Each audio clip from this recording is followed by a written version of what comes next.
Welcome to Project Management Tutorial. My name is Sten Nygaard, and I've been giving project management classes now for quite some time. What we want to do in the risk analysis and the risk management is to try to figure out what can prevent us from achieving our project purpose. What can influence our project triangle, the scope, the time, the cost leg in our project triangle, and how does that affect our success criteria, our purpose. Let's take a look at risk analysis or risk management. We need to identify what can influence our project on the scope or on the timeline, so we'll not be able to meet our success criteria. The process here is quite similar to what we're using in terms of stakeholder management. Now, first of all, you'll need to identify, which means make a long list for all the ideas that you can come to think of that can influence what we're doing. So brainstorm is one way to do that, or looking at past history in our logbooks is quite a good source of input towards identification or making a gross list of all the risks that can affect us.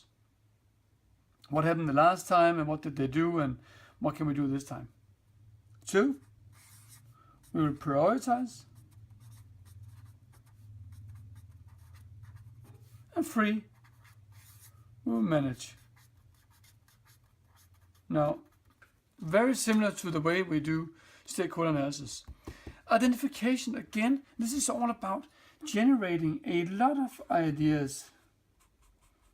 All the ideas that we can come to think of, and it's very important to just include anything. All the ideas that everyone in your project team or anyone else that you can ask, what can go wrong in this process? And please, nothing is too small, nothing is too big. Brainstorm or looking at your logbooks. Put it onto the post-its as we do in our stakeholder analysis. Make a lot of post-its. Make sure everyone is included in this process. These are post-its.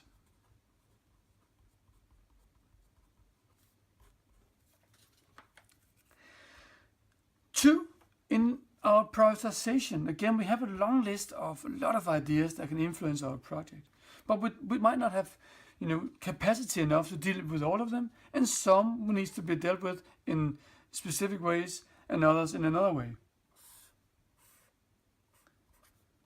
In order to prioritize, we can look at a 2x2 matrix.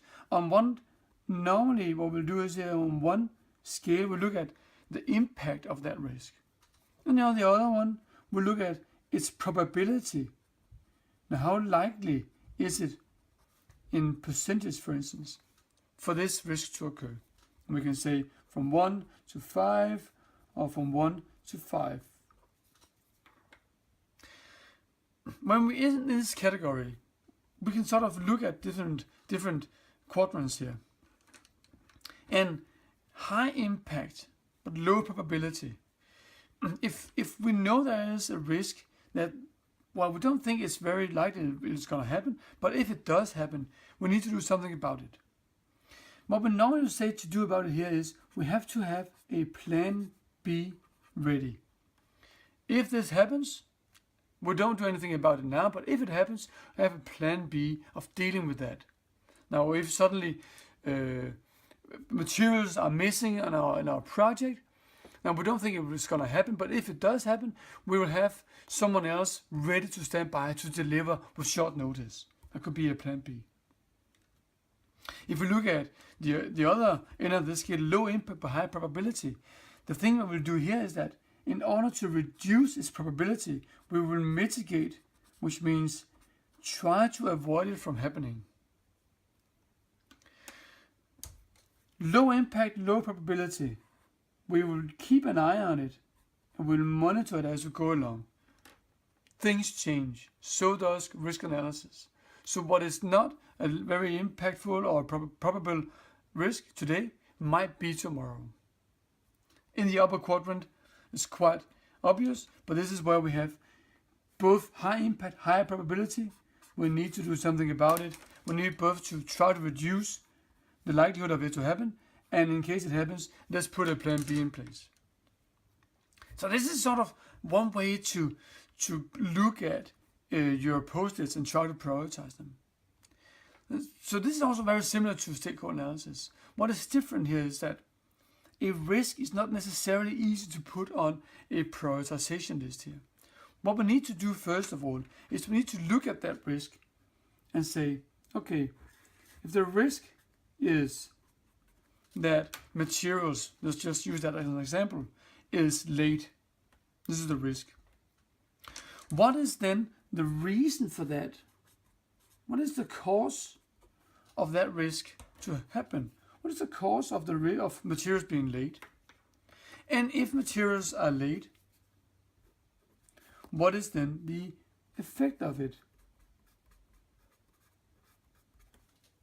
So cause has a probability, and effect has an impact. Now, but no longer we don't put materials are late on our prioritization list here. What we do put on it are the reasons for that to occur. Materials are late due to the sub-supplier is going bankrupt. Okay, can we do something about him going bankrupt? Yes or no? What is the effect of that to happen? Important here is the risk in itself has got what we call a risk factor.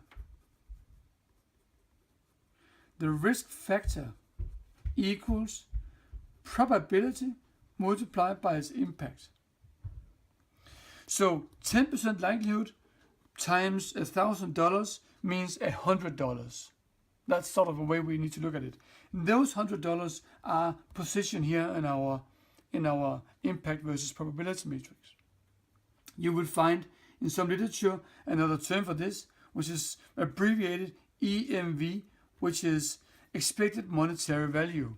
This is out of PMI, PM body of knowledge. So expected monetary value,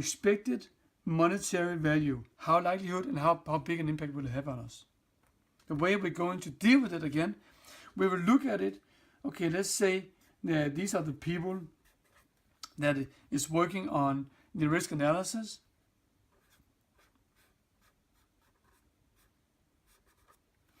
And when we do the prioritization, let's do it together.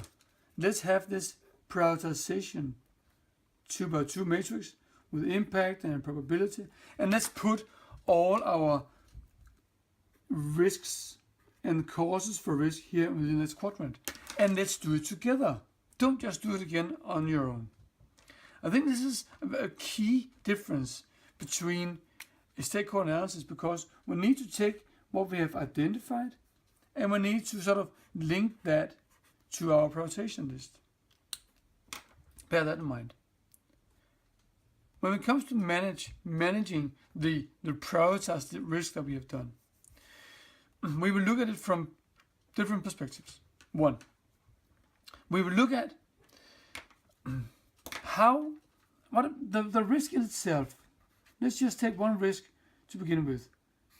Put the name of the risk up here on your spreadsheet or whatever you're using. And then let's write down what is the cause of the risk, what is the effect of the risk. When we've done that, we can start looking at, all right, so if those are the causes and the effects of it, put some words to it. What are we then going to do to mitigate?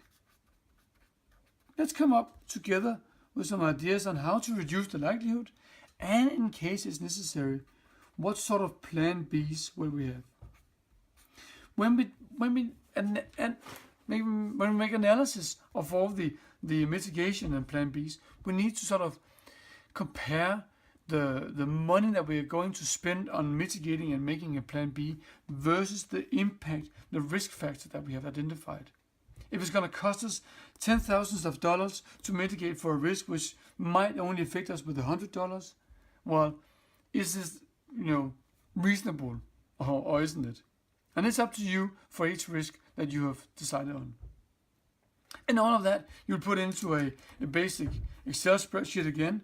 You will look at, you put everything into saying risk number, causes, effect, mitigation, plan B, and so forth. And you put them all down here. So what we need to do is when we look at risk analysis, it's not just about making the brainstorm list. The link from here into looking at the causes, prioritizing our efforts, of course, but down to what are we going to do about it is key. Secondly, and what is equally as important, is this is not just a one-off task. It has to be done on a continuous basis. Every Monday when you meet in your project group, look at the stakeholder plan and the analysis and say, is there anything that has changed since the last time? If it has, let's do some actions towards that. Let's put them somewhere else and let's make a new list of actions. And this is risk analysis.